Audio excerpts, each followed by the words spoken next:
It was one of the worst disasters of the war for the Confederate States Army. Confederate Lt. Gen. John Bell Hood's Army of Tennessee conducted numerous frontal assaults against fortified positions occupied by the Union forces under Maj. Gen. John M. Schofield, and was unable to break through or to prevent Schofield from a planned, orderly withdrawal to Nashville. The Confederate assault of 6 infantry divisions containing 18 brigades with 100 regiments numbering almost 20,000 men, sometimes called the Pickett's Charge of the West, resulted in devastating losses to the men and the leadership of the Army of Tennessee. 14 Confederate generals and 55 regimental commanders were casualties. After its defeat against Maj. Gen. George H. Thomas in the subsequent Battle of Nashville, the Army of Tennessee retreated with barely half the men with which it had begun the short offensive, and was effectively destroyed as a fighting force for the remainder of the war. The 1864 Battle of Franklin was the second military action in the vicinity. A battle in 1863 was a minor action associated with a reconnaissance in force by Confederate cavalry leader Maj. Gen. Earl Van Dorn on April 10. Background: following his defeat in the Atlanta campaign, Hood had hoped to lure Maj. Gen. William T. Sherman into battle by disrupting his railroad supply line from Chattanooga to Atlanta. After a brief period in which he pursued Hood, Sherman decided instead to cut his main army off from these lines and live off the land in his famed march to the sea from Atlanta to Savannah. By doing so, he would avoid having to defend hundreds of miles of supply lines against constant raids, through which he predicted he would lose 1,000 men monthly and gain no result against Hood's army. Sherman's march left the aggressive Hood unoccupied, and his Army of Tennessee could choose several options in attacking Sherman or falling upon his rear lines. The task of defending Tennessee and the rearguard against Hood fell to Maj. Gen. George H. Thomas, commander of the Army of the Cumberland. The principal forces available in Middle Tennessee were 4th Corps of the Army of the Cumberland, commanded by Maj. Gen. David S. Stanley, and 23rd Corps of the Army of the Ohio, commanded by Maj. Gen. John Schofield, with a total strength of about 30,000. Another 30,000 troops under Thomas's command were in or moving toward Nashville. Rather than trying to chase Sherman in Georgia, Hood decided that he would attempt a major offensive northward. Even though his invading force of 39,000 would be outnumbered by the 60,000 Union troops in Tennessee, he would move north into Tennessee, defeat portions of Thomas's army in detail before they could concentrate, seize the important manufacturing and supply center of Nashville, and continue north into Kentucky, possibly as far as the Ohio River. Hood even expected to pick up 20,000 recruits from Tennessee and Kentucky in his path of victory and then join up with Robert E. Lee's army in Virginia, a plan that historian James M. McPherson describes as scripted in Never Never Land. Hood spent the first 3 weeks of November quietly supplying the Army of Tennessee in northern Alabama in preparation for his offensive. Road to Franklin, November 21 to 29. The Army of Tennessee marched north from Florence, Alabama, on November 21. And indeed managed to surprise the Union forces, the two halves of which were 75 miles apart at Pulaski, Tennessee, and Nashville. With a series of fast marches that covered 70 miles in 3 days, Hood tried to maneuver between the two armies to destroy each in detail. But Union General Schofield, commanding Stanley's 4th Corps as well as his own 23rd Corps, reacted correctly with a rapid retreat from Pulaski to Columbia, which held an important bridge over the Duck River on the turnpike north. Despite suffering losses from Maj. Gen. Nathan Bedford Forrest's cavalry along the way, the Federals were able to reach Columbia and erect fortifications just hours before the Confederates arrived on November 24. From November 24 to 29, Schofield managed to block Hood at this crossing, and the Battle of Columbia was a series of mostly bloodless skirmishes and artillery bombardments while both sides regathered their armies. On November 28, Thomas directed Schofield to begin preparations for a withdrawal north to Franklin. He was incorrectly expecting that Marge, Gen. A.J. Smith's 16th Corps arrival from Missouri was imminent, and he wanted the combined force to defend against Hood on the line of the Harpeth River at Franklin instead of the Duck River at Columbia. Meanwhile, early on the morning of November 29, Hood sent Cheatham's and Stewart's corps north on a flanking march. They crossed the Duck River at Davis's Ford east of Columbia, while 2 divisions of Lee's corps and most of the Army's artillery remained on the southern bank to deceive Schofield into thinking a general assault was planned against Columbia. Now that Hood had outflanked him by noon on November 29,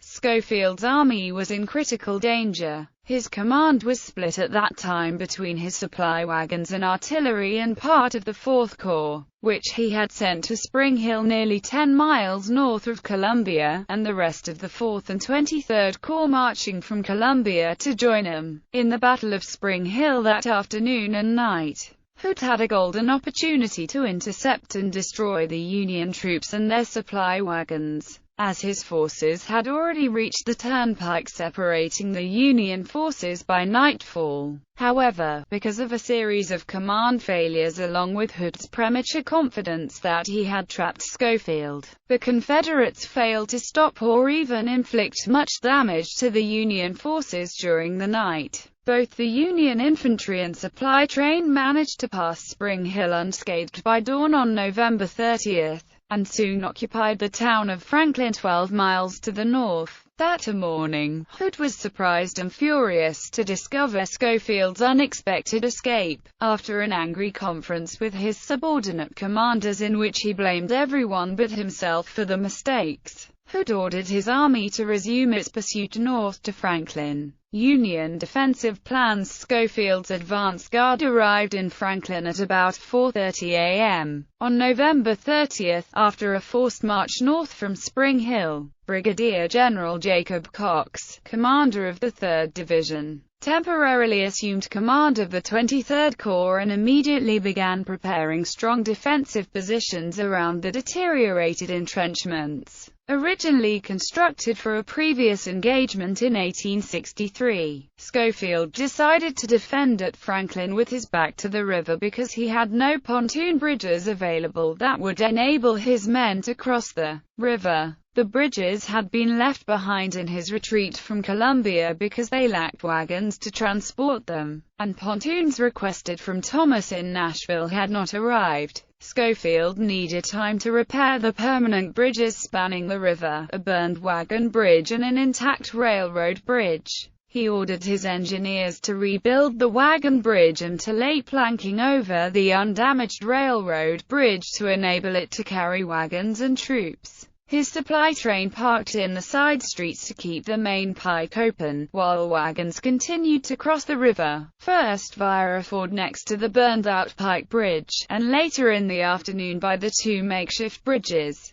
By the beginning of the assault, nearly all the supply wagons were across the Harpeth and on the road to Nashville. By noon the Union works were ready. The line formed an approximate semicircle around the town, from northwest to southeast. The other half of the circle was the Harpeth River. Counterclockwise from the northwest were the divisions of Kimball, Ruger, and Riley. A gap in the line occurred where the Columbia Pike entered the outskirts of the town, left open to allow passage of the wagons. About 200 feet behind this gap a 150-yard retrenchment line was constructed of dirt and rails, which was intended to be a barrier to traffic, not a full-fledged defensive earthwork. The actual earthworks on the southern portion of the line were formidable. Attacking infantry would be confronted by a ditch about 4 feet wide and 2-3 feet deep. then a wall of earth and wooden fence rails 4 feet above the normal ground level, and finally a trench 3-4 feet deep in which the defenders stood, aiming their weapons through narrow head gaps formed by logs.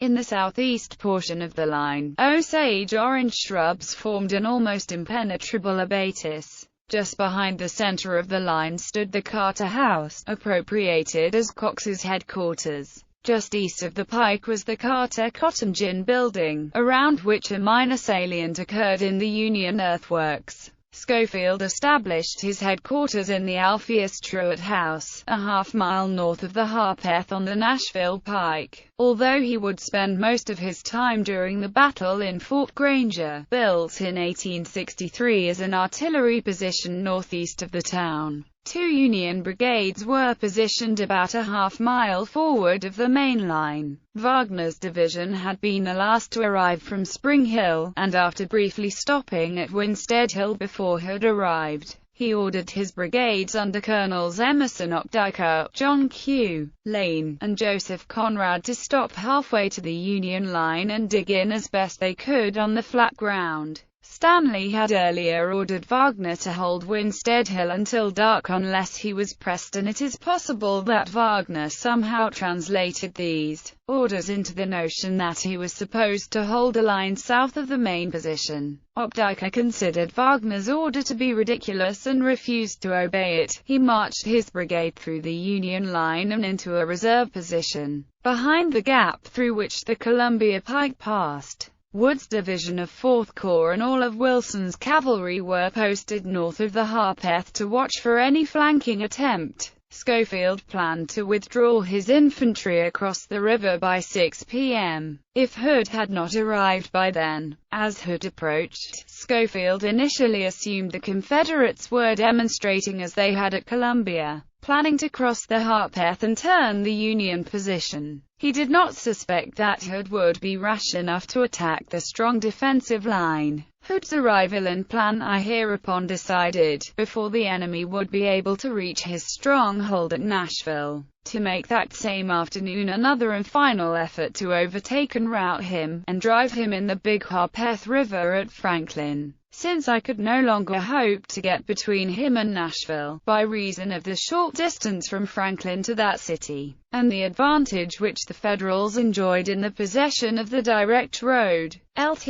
Gen. John Bell Hood, advance and retreat. Hood's army began to arrive on Winstead Hill, 2 miles south of Franklin, around 1 p.m. Hood ordered a frontal assault in the dwindling afternoon light. Sunset would be at 4:34 p.m. that day, against the Union force, a decision that caused dismay among his top generals. Forrest argued unsuccessfully that if he were given a division of infantry to accompany his cavalry, he could flank Schofield out of his position within an hour. Frank Cheatham told Hood, "I do not like the looks of this fight. The enemy has an excellent position and is well fortified." But Hood countered that he would rather fight a Federal force that had only a few hours to build defenses, instead of Nashville, where they have been strengthening themselves for 3 years. Patrick Cleburne observed the enemy fortifications as being formidable, but he told the commanding general that he would either take the enemy's works or fall in the attempt.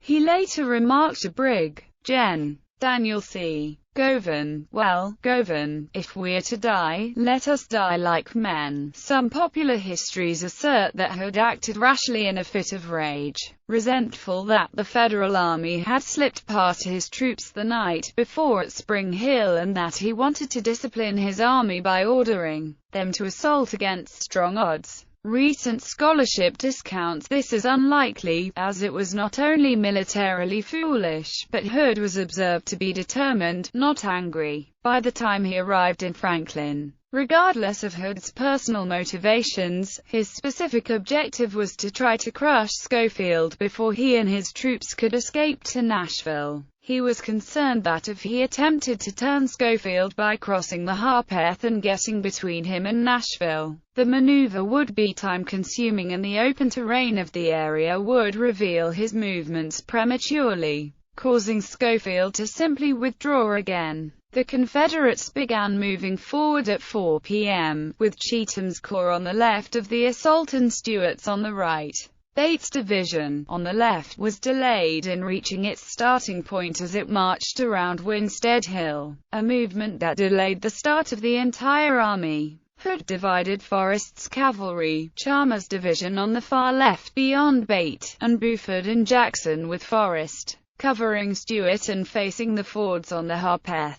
Lee's corps, and almost all of the Army's artillery, had not yet arrived from Columbia. Hood's attacking force, about 19–20,000 men, was arguably under strength for the mission he assigned, traversing 2 miles of open ground with only 2 batteries of artillery support and then assaulting prepared fortifications. Opposing forces: Union Marge. Gen. John M. Schofield, commander of the Army of the Ohio, led a force of about 27,000 consisting of 4th Corps, commanded by Marge. Gen. David S. Stanley, with divisions commanded by Brig. Gens. Nathan Kimball, George D. Wagner, and Thomas J. Wood. 23rd Corps, normally commanded by Schofield, but temporarily commanded at Franklin by Brig. Gen. Jacob D. Cox, with divisions commanded by Brig. Gens. Thomas H. Ruger and James W. Riley. Cavalry Corps, commanded by Marge. Gen. James H. Wilson, with divisions commanded by Brig. Gen. Edward M. McCook, Edward Hatch, Richard W. Johnson, and Joseph F. Knipe. Confederate Lt.